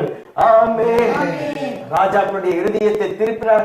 மலை போன்ற பிரச்சனைகளை கொண்டு வந்த அந்த சத்துருக்கள் அவர்களுடைய இருதயத்தையும் பாருங்க, தேவ ஆவியானவர் ஏவி அந்த மலைகள் எல்லாம் ஒன்றுமே இல்லாம உருகி போய் அவர்கள் இருந்த இடமே தெரியாத அளவுக்கு தேவன் அவர் செய்து விட்டார். அல்லேலூயா. உங்கள் சத்துருக்களுடைய இருதயத்திலையும் அந்த தேவ ஆவியானவர் கிரியை செய்வார். உங்களுக்கு சார்பாய் வர வேண்டியவர்களுடைய இருதயத்திலேயே தேவ ஆவியானவர் உதவி செய்வார். உன்னுடைய மகன், உன்னுடைய மகளுடைய இருதயத்துல தேவ ஆவியானவர் ஏவுவார். உன்னுடைய கணவனுடைய இதயத்துல, மனைவியுடைய இதயத்துல தேவ ஆவியானவர் ஏவுவார். எப்போ தேவ ஆவியினாலே அதை அவர் செய்வார். நான் தாழ்மையா இருந்து அதிகாலையில தேவனை தேடி அவரையே நம்பி அவருடைய கிருபையை நான் கேட்கும் பொழுது, ஆமேன், என்னுடைய படிப்பை, என்னுடைய பதவியை, என்னுடைய வேலையை, என்னுடைய சம்பாத்தியத்தை, என்னுடைய குடும்ப அந்தஸ்தை நம்பி இல்ல, கர்த்தாவே உடைய கிருபையை நான் நம்புகிறேன் என்று சொல்லும் பொழுது தேவ ஆவியானவர் அங்கே கிரியை செய்வார். ஆமேன், அல்லேலூயா. கர்த்தர் உங்களுக்கும் அதை செய்வார். இரண்டாவதாக நாம் கிதியோன் என்கிற அந்த மனுஷனுடைய வாழ்க்கையை தேவன் நமக்கு காண்பிக்கிறார். நியாயாதிபதிகள் புஸ்தகம் 6வது அதிகாரத்துக்கு திருப்புங்கள். இந்த கிதியோன் என்கிற தேவனுடைய அந்த மனுஷனும் கூட தேவனுடைய ஆவியானவராலேயே அவன் சத்துருக்களை, எதிரிகளை அவன் அழித்து அவனுடைய தேசம், அவனுடைய குடும்பங்கள் இழந்த எல்லா ஆசீர்வாதங்களையும் திரும்ப பெற்றுக் கொண்டார்கள். அல்லேலூயா. நியாயாதிபதிகள் 6வது அதிகாரம் 15வது வசனத்தை வாசித்து பாருங்கள். அதற்கு அவன், என் ஆண்டவரே, நான் இஸ்ரவேலை எதினாலே ரட்சிப்பேன்? இதோ மனாசேயில என் குடும்பம் மிகவும் எளியது, என் தகப்பன் வீட்டிலே நான் எல்லோரிலும் சிறியவன் என்றான். தேவனுடைய தூதன் வந்து கிதியோனை சந்தித்து அவனிடத்துல பேசும்போது அவன் இப்படிப்பட்ட வார்த்தைகளை பேசுகிறான். அவன் சோர்ந்து போனவனாக, மனம் சோர்ந்து போனவனாக அவன் காணப்படுகிறான். ஏன் சொல்லி சொன்னான், அதே 6வது அதிகாரம் 4வது வசனத்திலிருந்து 6வது வசனத்தை வாசித்து பாருங்க. ரொம்ப முக்கியமான வசனம் பாருங்க. மீதியானியர் அவர்களுக்கு, இஸ்ரவேலர்களுக்கு எதிரே பாளையம் இறங்கி காசாவின் எல்லை மட்டும் நிலத்தின் விளைச்சலை கெடுத்து இஸ்ரவேலிலே ஆகாரத்தை ஆகிலும் ஆடு மாடுகள் கழுதைகளை ஆகிலும் வைக்காதே போவார்கள். அவர்கள் தங்கள் மிருக ஜீவன்களோடும் தங்கள் கூடாரங்களோடும் வெட்டி கிளிகளை போல திரளாய் வருவார்கள். அவர்களும் அவர்கள் ஒட்டகங்களும் எண்ணி முடியாததா இருக்கும். இந்த பிரகாரமாக தேசத்தை கெடுத்து அதிலே வருவார்கள். இப்படியே மீதியானராலே இஸ்ரவேலர் மிகவும் சிறுமைப்படுத்தப்பட்டார்கள். மீதியானர்கள் பாருங்க, இந்த வசனத்தை ஒருவேளை ஒரு மாசத்துக்கு முன்னாடி படித்திருந்தா ஒருவேளை அந்த அளவுக்கு புரியாம இருந்திருக்கும். மீதியானர்கள் இந்த இஸ்ரவேல் ஜனங்கள் மேல எப்படி வருவார்களா, வெட்டி கிளிகள் மேல அது போல வந்து படையெடுத்து அப்படியே மூடி விடுவார்களாம். இன்னைக்கு பாருங்க, இந்தியாவில் வட நாடுகளில் பாருங்க, வெட்டுக்கிளிகள் கோடி கோடியாக வந்து நிலங்களை, பயிர்களை இன்னும் பனி பெஞ்சிருக்கிறது போல அப்படியே மூடி அவருடைய விளைச்சல்களை கெடுத்து போடுகிறது. ஜனங்களுடைய அந்த பயிர்களை எல்லாம் அழித்து போடுகிறது. மீதியானியர்கள் அப்படிதான் வருவார்களாம் இஸ்ரவேல் தேசத்துல. அப்படி எண்ணி முடியாத திரளான மணலை போல அவருடைய ஒட்டகங்கள் எண்ணி முடியாததாக இருக்கும். வெட்டி கிளிகளை போல அவர்கள் வந்து அந்த இஸ்ரவேல் தேசத்துல வந்து அவருடைய பயிர்களை, நிலங்களை சேதப்படுத்தி அவர்கள் சேமித்து வைத்திருக்கிற அவருடைய கோதுமைகள், தானியங்கள் எல்லாவற்றையும் திருடி கொண்டு போய்விடுவார்கள். ஆடுகள், மாடுகள், கழுதைகள், ஒட்டகங்கள் எல்லாவற்றையும் ஓட்டி கொண்டு திருடி கொண்டு அந்த தேசத்தையே கெடுத்து போட்டு விட்டு அவர்கள் போய்விடுவார்கள். ஜனங்கள் இதனால என்ன பண்ணுவார்களா, குகைகளில போய், மலைகளில போய், அரணான இடங்களில போய் பதங்கி பயத்தின் நிமித்தம் ஒளிந்து கொண்டிருப்பாங்க. அப்ப இப்படிப்பட்ட ஒரு சூழ்நிலையில தான் கிதியோன் அவன் மனம் சோர்ந்து போனவனாக, ஏதோ எதிரிகள் எல்லாம் மிச்ச மீதி வச்சுட்டு போன, ஏதோ மீதி இருக்கிறதை தப்பினது, அவனுடைய எதிரிடைய கைக்கு தப்பினது, அதை எடுத்து கொண்டு போய், அந்த கோதுமையை எடுத்து கொண்டு போய் திராட்சை ஆலையில போரடித்து கொண்டு இருக்கிறான். பயத்தின் நிமித்தம் கோதுமையை திராட்சை ஆலையில போரடிக்கிறது கிடையாது. அவன் பயத்தின் நிமித்தம் அங்க போய் ஏதோ மிச்சம் மீதி இருக்கிறத அவன் போரடித்துக் கொண்டிருக்கிறான். அந்த சூழ்நிலையில தான் தேவன் வந்து அவனை சந்திக்கிறார். அல்லேலூயா. பாருங்க, இன்றைக்கும் ரட்சிக்கப்பட்ட ஒரு வாழ்க்கை, கிறிஸ்தவ வாழ்க்கை, தேவனுடைய ஆவியார் பெற்றிருக்கிறேன்னு சொல்லி சொல்லுவோம். ஆனால் அநேகர் இப்படி தேவனுடைய ஆசீர்வாதங்கள் நிறைய சம்பாதிப்பாங்க, வேலை செய்வார்கள், பணம் ஆனா நிற்காது, அவருடைய கரங்களில நிற்காது. சத்துரு அதை திருடி கொண்டு போய்விடுவான். திடீர் திடீர் என்று சொல்லி செலவுகள் வந்து கொண்டிருக்கும். திடீர் திடீர் என்று சொல்லி சேதங்கள், வீண் செலவுகள் வந்து கொண்டிருக்கும். அல்லது குடும்பத்தில் இருக்கிற சமாதானம் திருடப்பட்டுவிடும். கணவன் மனைவி மத்தியில் இருக்கக்கூடிய ஒரு புரிந்து கொள்ளுதலை சாத்தான் திருடி விடுவான். பிள்ளைகள், வாலிப பிள்ளைகளுடைய அந்த வயது, அந்த வாலிப பருவத்துல அவனுடைய இருதயத்தை கெடுத்து கெட்ட வழிகளிலே பிசாசு நடத்தி விடுவான்.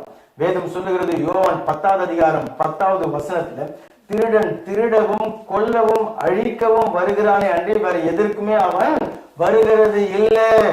அப்ப தேவ பிள்ளைகளுடைய வாழ்க்கையில அதை அவன் திருடுகிறவனாக அவன் வருகிறான், கொள்ளையிடுகிறவனாக அவன் வருகிறான், தேவ ஜனங்களுடைய வாழ்க்கையில அழிக்கிறவனாக வருகிறான்.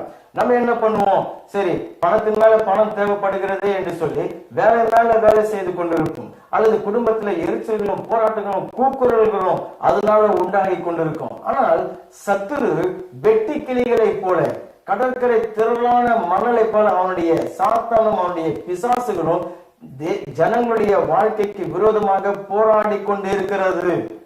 அப்ப கர்த்தர் இந்த சூழ்நிலையில தான் கிதியோனை வந்து சந்திக்கிறார். அவனை சந்தித்த மாத்திரத்துல கர்த்தர் சொல்லுகிறார், பராக்கிரமசாலியே, கர்த்தர் உன்னோடு கூட இருக்கிறார். ஆமென். பராக்கிரமசாலியே, உன்னோடு கூட கர்த்தர் இருக்கிறார் அப்படின்னு சொல்லிதான் தேவனுடைய தூதன் வந்து பேச வருகிறார். ஆனால் இந்த கிதியோன் ஒரு தாழ்வு மனப்பான்மை உள்ள ஒரு மனுஷன், ஒரு பயந்த ஒரு மனுஷன். ஏன்னா அவன் சந்திக்கிற போராட்டங்கள் அந்த மாதிரி. அவனுடைய வாழ்க்கையில ஏதோ மிச்சம் மீதி இருக்கிறத வைத்து பழப்பு நடத்தலாம் அப்படின்னு சொல்லி பயந்து ஒரு தாழ்வு மனப்பான்மையில, ஒரு தோல்வியின் எண்ணத்துல அவன் வாழ்ந்து கொண்டிருக்கிறான். தேவன் அவனிடத்துல சொல்லுகிறார், நான் உன்னை கொண்டுதான் இந்த மீதியாளர் இடத்திலிருந்து உன்னுடைய தேசத்தை ரட்சிக்க போகிறேன் அப்படின்னு சொல்லி சொல்லுகிறார். அவன் சொல்லுகிறான், இல்ல இல்ல, நான் ரொம்ப சின்னவன், எங்களுடைய தகப்பனார் குடும்பத்துல நான் தான் ரொம்ப எளியவன், என்னாலும் அது முடியாது என்று சொல்லி ஒரு அவன் நம்பிக்கையில அவன் சொல்லுறான், கடவுள் எங்க கூட இருந்தாக்கா இப்படிலாம் எங்களுக்கு நடக்குமா அப்படின்னு சொல்லி அவிசுவாசத்துல தேவன் மேல ஒரு முறுமுறுப்புல அப்படியான ஒரு வாழ்க்கைக்குள்ளாக அவன் போய்விட்டான். ஆனால் கர்த்தர் அவனை விட்ட பாடு இல்லை. கர்த்தர் சொல்லுகிறார், உன்னை கொண்டுதான் அதை செய்வேன் அப்படின்னு சொல்லுகிறார். பாருங்க, தேவ பிள்ளைகளுடைய வாழ்க்கையை குறித்த தேவனுடைய திட்டம் என்ன தெரியுமா? ஏதோ மிச்சம் மீறி இருக்கிறத அதை சாப்பிடுறது, அந்த ஒரு வாழ்க்கை, குறைவுபடுகிற ஒரு வாழ்க்கை தேவனுடைய விருப்பம் கிடையாது. மாறாக எல்லாவற்றிலும் வாழ்ந்து சுகமாய், செழிப்பாய், திருப்தியாய், பாதுகாப்பாய், நிறைவாய் இருக்க வேண்டும் என்கிறது தான் தேவனுடைய விருப்பம். அல்லேலூயா. அதற்காகத்தான் கல்வாரி சிலுவையில் அவர் மரித்து உயிர் தெழுந்து இன்றைக்கு நமக்காக அவர் பரிந்து பேசிக் கொண்டிருக்கிறார், ஆண்டவராகிய இயேசு கிறிஸ்து. இங்க கிதியோன் எதிரி விட்டு போனதை மிச்சம் மீதத்தை பொறுக்கி அதை அவன் போரடித்து அதை வச்சு சாப்பிடலாம், வாழ்க்கையை நடத்தலாம் அப்படின்னு சொல்லி இருக்கிறான். இல்ல, மிச்ச மீதியை சாப்பிடுவதற்காக தேவன் உங்களை அழைக்கல. மாறாக நீங்கள் சாப்பிட்டு போக மிச்ச மீதியை வைக்கிற ஒரு வாழ்க்கையை தேவன் கொடுத்திருக்கிறார். ஆமென். மீதம் எடுக்கக்கூடிய ஒரு வாழ்க்கை. குடும்பத்துல 4 சம்பளம் வரும், 3 சம்பளம் வரும், ஆனால் மாத கடைசியில பார்த்தா ஒண்ணுமே இருக்காது, மீதியே இருக்காது. தேவனுடைய ராஜ்யத்துல விதைப்பதற்கு ஒண்ணுமே இருக்காது.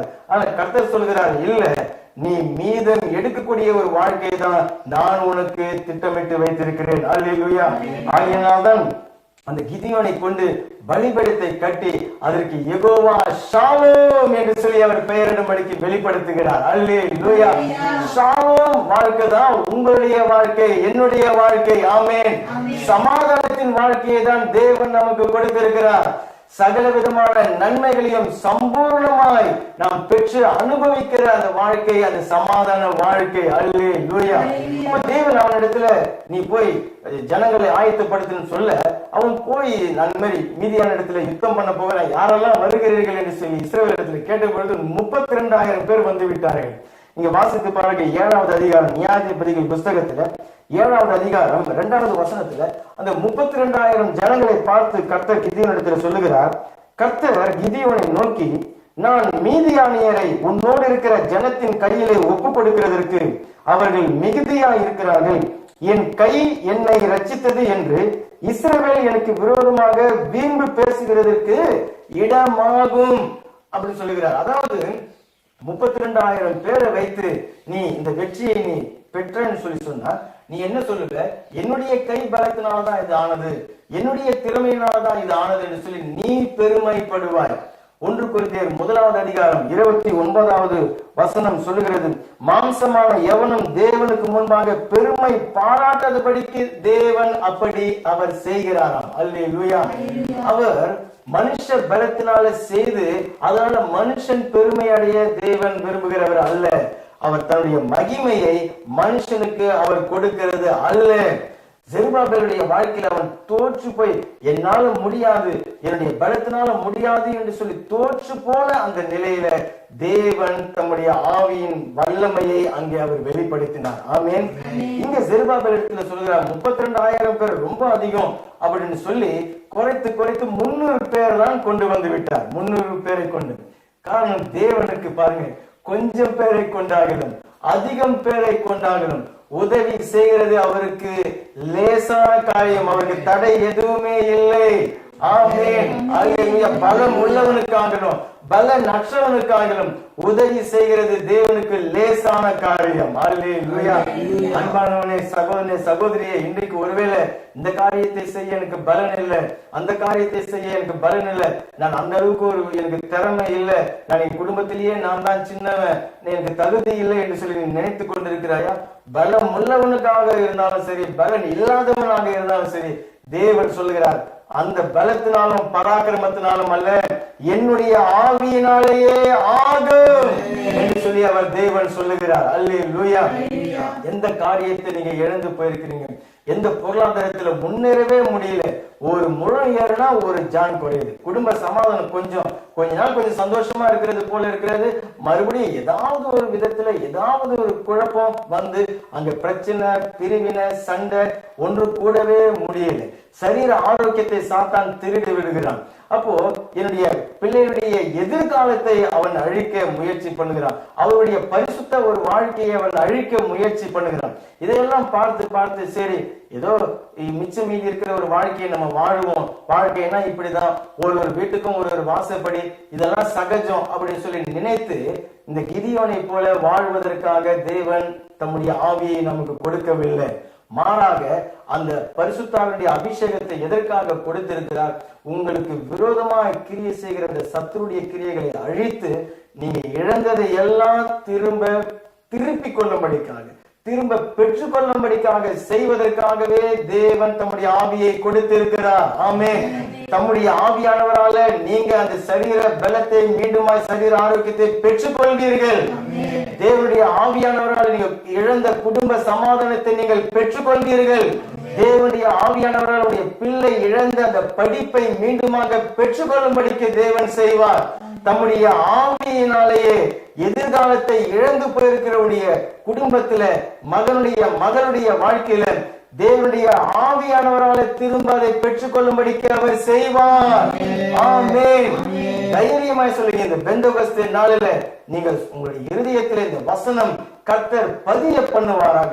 என்னுடைய பலத்தினால அல்ல, என்னுடைய பராக்கிரமத்தினால அல்ல, என்னுடைய முயற்சியினால அல்ல, என் தேவனுடைய ஆவியானவராலேயே அது ஆகும். அல்லேலூயா. ஆனால் அதை எப்படி அவர் செய்கிறார்? கிதியோன் நினைச்சிருப்பா, சரி 300 பேர் என்று சொல்லி சொல்றாரு, கர்த்தர் பெரிய பெரிய கேடகம் கொடுப்பார், பெரிய பெரிய பட்டயம் கொடுப்பார், பீரங்கி போன்ற மஷின்களை கொடுப்பார் என்று சொல்லி எதிர்பார்த்தார். அவர்களுக்கு கொடுத்த போர் ஆயுதங்கள் என்ன தெரியுமா? ஒரு பெரிய ஒரு பானை, அந்த பானையில வைக்கக்கூடிய ஒரு தீவெட்டி, தீபந்தம், நெருப்பு, தீபந்தம், தீவெட்டி அந்த பானை உள்ளார வைக்கணும். இன்னொரு பக்கத்துல அவர்கள் கையில ஒரு எக்காலம். இதை எடுத்துக்கொண்டு வெறும் 300 பேர் போய் இந்த மீதியானரை போய் நீங்க யுத்தம் பண்ணணும். அவர்கள் அந்த பள்ளத்தாக்குல வெட்டி கிளிகளை போல படர்ந்து அப்படியே பாளையம் இறங்கி இருக்கிறாங்க, கடற்கரை மணலை போல திரளாக இருக்கிறார்கள் என்று சொல்லி வசனம் சொல்லுகிறது. அப்ப தேவன் இதை வைத்துக் கொண்டு எப்படி செய்யணும் என்று சொல்லி அவர் சொல்லிக் கொடுத்தார். அவர்கள் அந்த நேரத்துல அந்த இருட்டோட போய் அந்த மீதியான ஜனங்களை சூழ்ந்து கொண்டு எக்காலத்தை ஊதி பானையை உடைத்து அந்த தீவெட்டியை ஒரு கரத்துல பிடித்துக் கொள்ளணும், எக்காலத்தை ஒரு கையில வைத்துக் கொண்டு ஊத வேண்டும். அதே சமயத்துல வாயினால் அவங்க என்ன சொல்லணுமா? கர்த்தருடைய பட்டயம் என்னுடைய பட்டயம், கர்த்தருடைய பட்டயம் கிதியோனுடைய பட்டயம் அப்படின்னு சொல்லி சொல்லும்படிக்கு தேவன் செய்தார். அப்படியே அந்த ஜனங்கள் செய்தார்கள் பாருங்க. அப்போ அந்த மீதியானவருடைய பாளையத்துல அவர்களுக்குள்ளாகவே ஒருவர் மேல ஒருவர் எழும்பி அவர்கள் தங்களுக்கு தாங்களே வெட்டி கொண்டு மடிந்து போனார்கள். கிதியோன் தன்னுடைய சத்துருக்களை எல்லாம் அவன் அழித்து அவர்கள் ஓட்டி கொண்டு போன ஆடு மாடுகள், அவர்கள் திருடி கொண்டு போன எல்லாவற்றையும் அவன் திருப்பி கொண்டான். அந்த ஆசீர்வாதங்கள், அந்த உலக ஆசீர்வாதங்கள், அந்த நன்மைகள் எல்லாவற்றையும் அவன் திருப்பி கொண்டான். அல்லேலூயா. அன்பான சகோதரே, இன்றைக்கு இழந்து போயிருக்கிற ஒரு சூழ்நிலையில, அல்லது இதுதான் இப்படிதான் இருக்க வாழ்க்கை, எல்லாத்துலயுமா நல்லா இருக்க முடியும் அப்படின்னு சொல்லி நீங்களே காம்ப்ரமைஸ் ஆகி போய் ஒரு சில காரியங்களை அப்படியே ஒத்துழைச்சு அப்படியே போயிட்டு இருக்கிற ஒரு வாழ்க்கைக்காக தேவன் அழைக்கவில்லை. மாறாக எல்லா பகுதிகளிலும் வாழ்ந்து நாம் ஆசீர்வாதமாக இருக்கும்படிக்காகவே ஆவியானவரை நமக்கு கொடுத்திருக்கிறார். அல்லேலூயா. 2 கொரிந்தியர் 4வது அதிகாரத்தை திருப்புங்க. அங்கே 7வது வசனம்.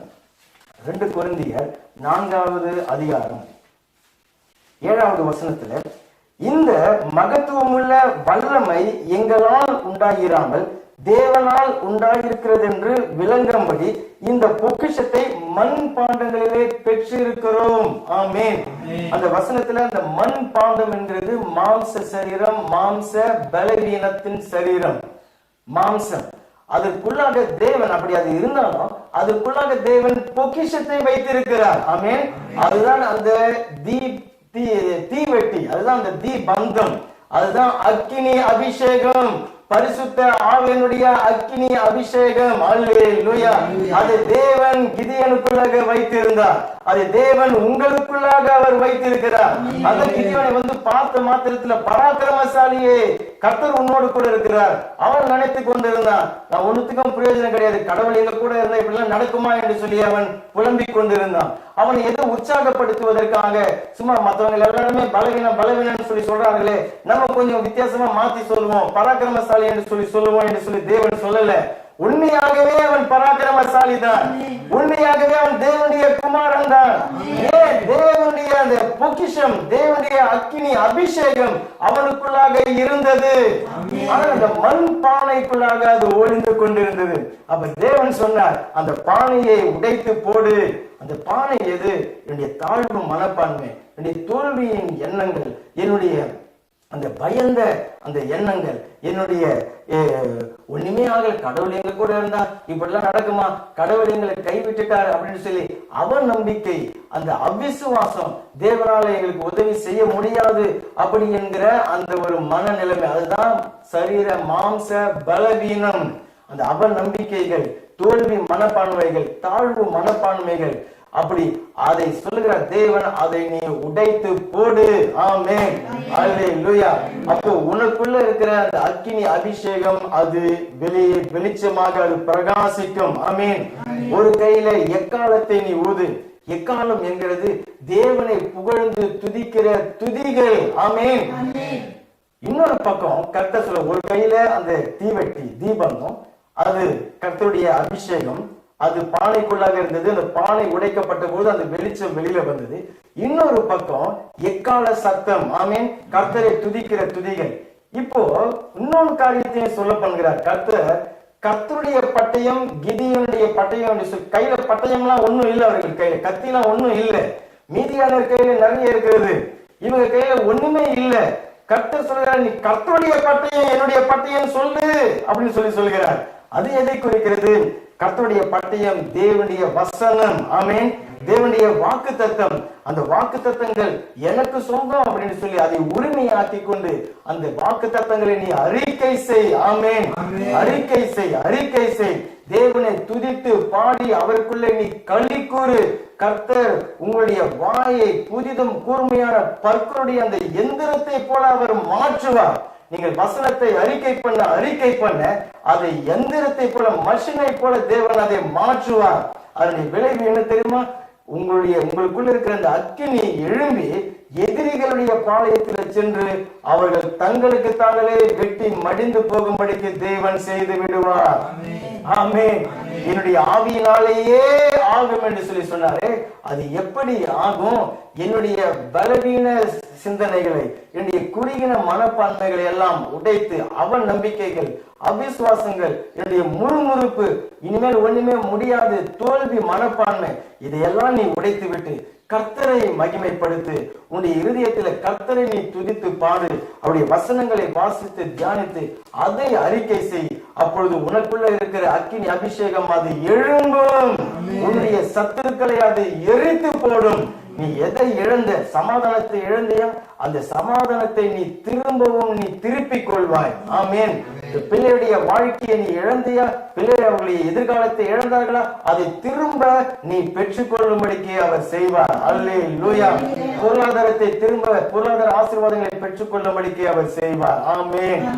கர்த்தர் அதை நமக்கும் அவர் செய்வார். அல்லேலூயா. அந்த அக்கினி அபிஷேகம் உங்களுக்குள்ளாக இருக்கிறது. அதை அனல் மூட்டு என்று சொல்லி வேத வசனம் சொல்லுகிறது. 2 தீமோத்தேயு 1வது அதிகாரம் 6வது வசனத்துல கர்த்தர் சொல்கிறார், நீ பெற்றிருக்கிற அந்த அபிஷேகத்தை அனல் மூட்டு, அசட்டையாய் விட்டு விடாதே என்று சொல்லி தேவன் சொல்கிறார். அன்றைக்கு கிதியோனுக்கு அந்த பாடத்தை கற்றுக் கொடுத்தவர் இன்றைக்கு நமக்கும் அவர் சொல்லுகிறார். ஆமென். 3வதாக ஒரு தேவ மனிதனை பார்த்து நாம் ஜெபிக்கும்படிக்காக நாம் கடந்து செல்லலாம். 3வதாக அப்போஸ்தலர் பவுலை குறித்து வேத வசனம் நமக்கு காண்பிக்கிறது. அல்லேலூயா.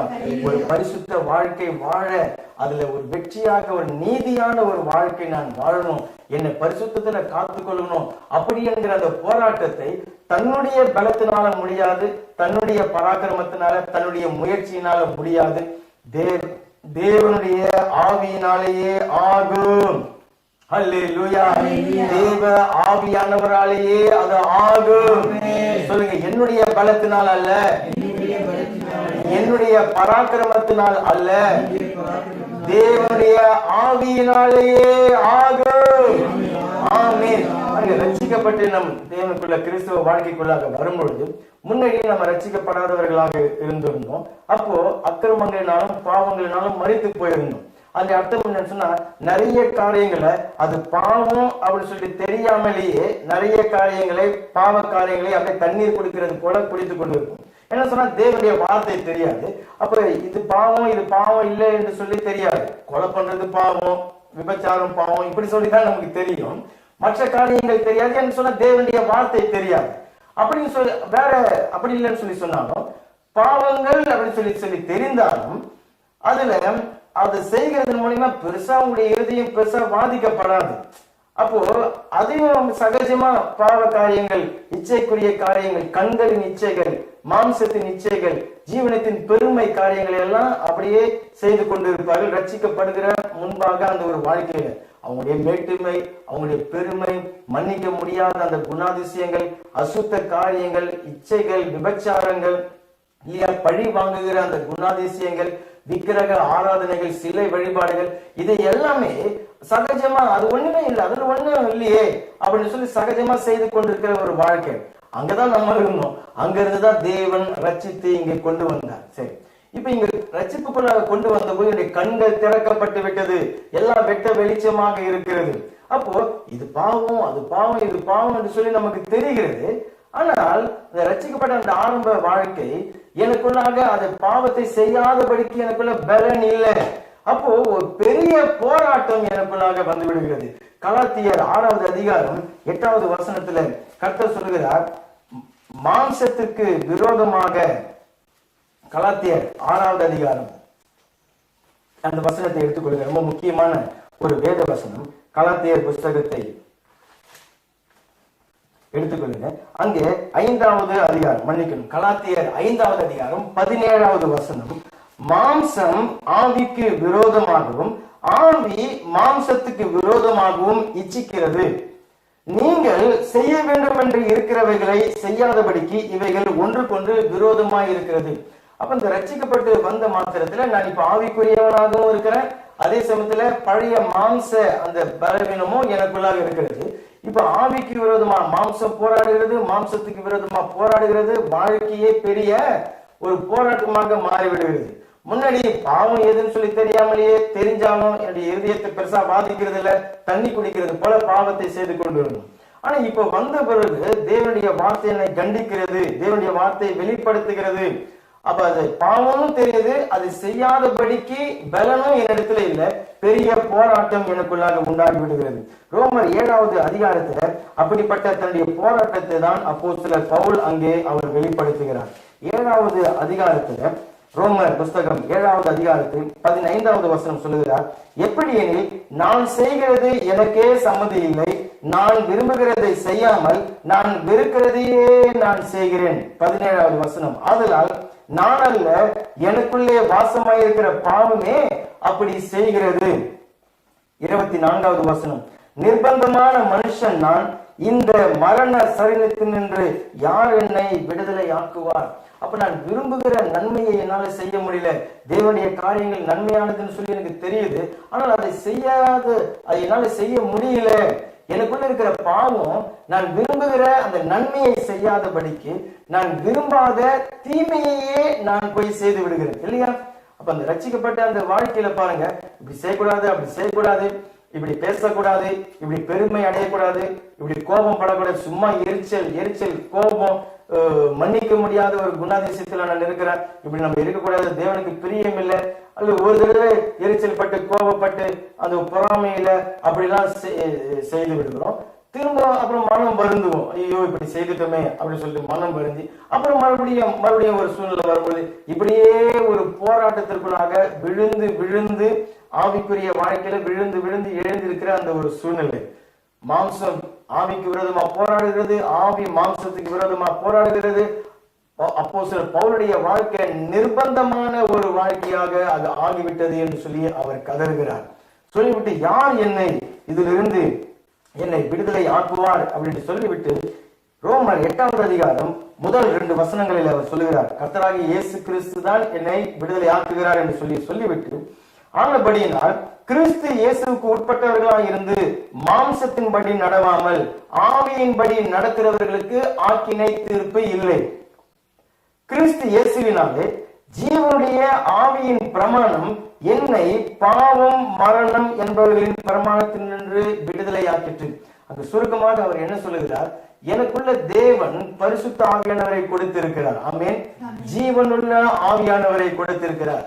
பரிசுத்தமுள்ள பரிசுத்த ஆவியானவரை அவர் எனக்காக அவர் கொடுத்திருக்கிறார். ஆமென். அந்த ஆவியானவரை எனக்காக எதற்காக கொடுத்திருக்கிறாரா? நான் தேவனுடைய வார்த்தையில நடக்கும்படிக்காக. ஆமென்.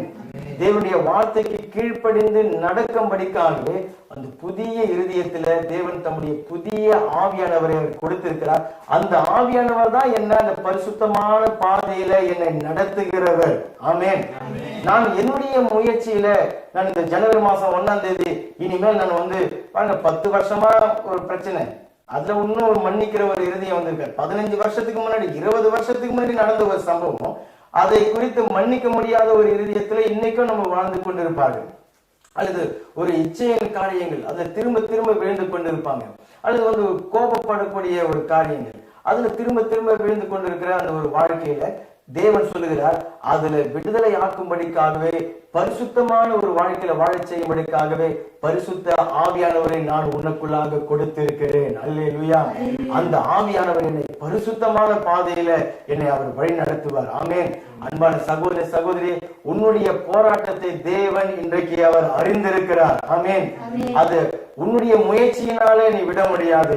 எவ்வளவு ஒரு பாவத்தை செய்யக்கூடாது என்று சொல்லி முயற்சி எடுக்கிறார்களோ அந்த அளவுக்கு அதிகமாய் அது பெருகி கொண்டுதான் இருக்குமே தவிர அதுல இருந்து ஒரு விடுதலை உண்டாகாது. கிறிஸ்தவ வாழ்க்கையில ஏதோ நான் இயேசுவை விசுவாசித்தேன், என் பாவங்கள் எல்லாம் அவருடைய ரத்தத்தினால கழுவினார், மறுபடியும் வேற ஏதாவது ஒரு பாவம் செய்யும் போது மறுபடியும் போய் ஜெபம் பண்ணி அவருடைய ரத்தத்தினால கழுவுகிறோம், இப்படியே வெறும் பாவம் செய்கிறதும் ரத்தத்தினால கழுவப்படுகிறதுமான வாழ்க்கைக்கு மாத்திரம் தேவன் நம்மை அழைக்கல.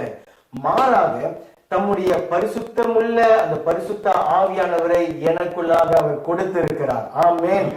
அவர் என்னை அந்த பாவ வேரை அவர் சுட்டெரிக்கிறார். அல்லேலூயா. அந்த பாவத்தின் மேல இருக்கக்கூடிய அந்த நாட்டத்தை பரிசுத்த ஆவியானவர் சுட்டெரித்து அவர் போட்டு விடுகிறார். ஆமென். அதை அவர் எப்படி செய்கிறார்? ஆவியின்படியே நடக்கிறவர்களுக்கு ஆக்கினை தீர்ப்பு இல்லையாம். அதாவது ஆவியின்படியே நடக்கும்போது பாவத்திலிருந்தோம் மரணத்திலிருந்தோம் நாங்க விடுதலை ஆகுவோம். அந்த பரிசுத்த ஆவியானவர் அப்படியான விடுதலையின் பாதையில அவர் நடத்துவேன் என்று சொல்லி அவர் சொல்லுகிறார் இல்லையா? எவ்வளவு தடவை ஒரு ஆவிக்குரிய விதத்துல மனசோர்வு அடைந்து விடுகிறோம். எந்த ஒரு காரணமும் இருக்காது, சோர்ந்து போய் ஜெபிக்க முடியல, அல்லது வேதத்தை வாசிக்க முடியல, சபைக்கு தேவனை உற்சாகமா ஆராதிக்க முடியல, காரணம் ஏதோ ஒரு பாவம், ஏதோ ஒரு பாவ போராட்டம், ஏதோ சத்துருடைய ஒரு பாவ சோதனை, உலகத்தினுடைய ஒரு இச்சை, ஒரு மாயை இழுக்கக்கூடிய அந்த ஒரு சூழ்நிலை பலனற்றவர்களாக ஆகிவிடுகிறார்கள். ஆனால் கர்த்தர் இனி அப்படி இருக்க வேண்டிய அவசியம் இல்லை. கர்த்தருடைய ஆவியினாலேயே அந்த பரிசுத்தமான ஒரு வாழ்க்கைக்குள்ளாக அவர் வாழ செய்கிறார். ஆமென். இது ஒரே நாள் இரவுல உண்டாகிறது இல்லை, மாறாக ஒரு அளவிலிருந்து ஒரு அளவுக்கு, ஒரு மகிமையிலிருந்து ஒரு மகிமைக்கு, ஒரு பரிசுத்த அளவிலிருந்து இன்னொரு பரிசுத்த அளவுக்கு அந்த பரிசுத்த ஆவியானவர் நம்மை வழிநடத்தி கொண்டு செல்லுகிறார். ஆமென். ஆனால் அதை எப்படி செய்கிறார்? ஆவியின்படியே நடக்குகிறவர்களுக்கு. ஆமென். அந்த ஆவியின்படியே நடக்கிறது அப்படின்னு சொல்லும் போது அது அநேக காரியங்கள் இருந்தாலும் ஒரே ஒரு வசனத்தை வாசித்து அதை நம்ம சுலபமா நம்ம புரிந்து கொள்வோம். கலாத்தியர் 6வது அதிகாரம் 8வது வசனத்தை எடுத்துக்கொள்ளுங்கள். 6வது அதிகாரம் கலாத்தியர் 6:8.